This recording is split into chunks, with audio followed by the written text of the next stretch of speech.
So I'm going to show you how I store my ratchet straps.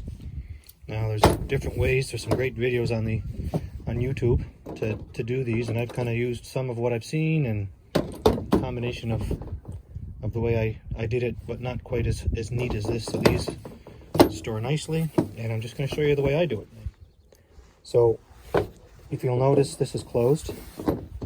My ratchet is closed. This hook is down, and I'm going to have this hook facing up, and then I'm going to feed the strap through. Just make sure this is the right.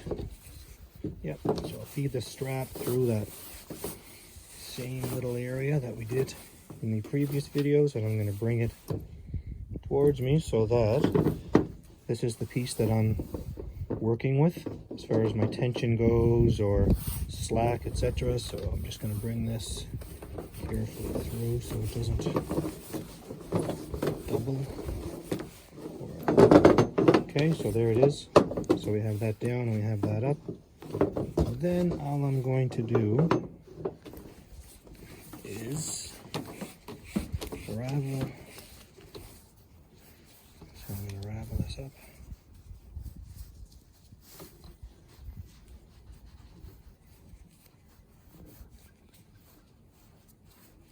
A little harder at the start. Once it gets going, it's not too bad.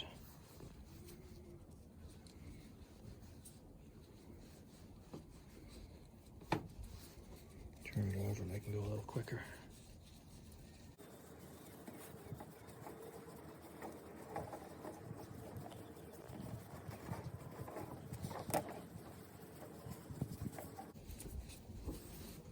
So this is where we get to our tightening spot. So I simply take, you might have to work with this length, which means you're going to have to give or take a little bit of your slack there, but now I've seen different vids and there's different ways. Some people leave it there. I kind of tuck it under there.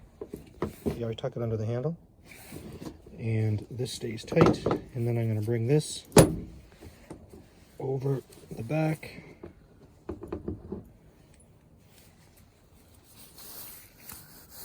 And I'll hook it onto either, just find a spot so I can, a little loose for there, so if I can get it up to that one, nope, so I'm just going to have to back it off.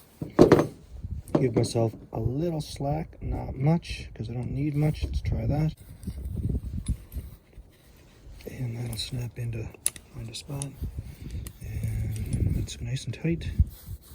And it's not moving. Thanks for watching. I'll stack these into a little bag that I have in the house. So I'll basically take them and throw them in my truck. That way the straps aren't getting all tangled up. So when I need one, I'll just pull it out and we're good to go.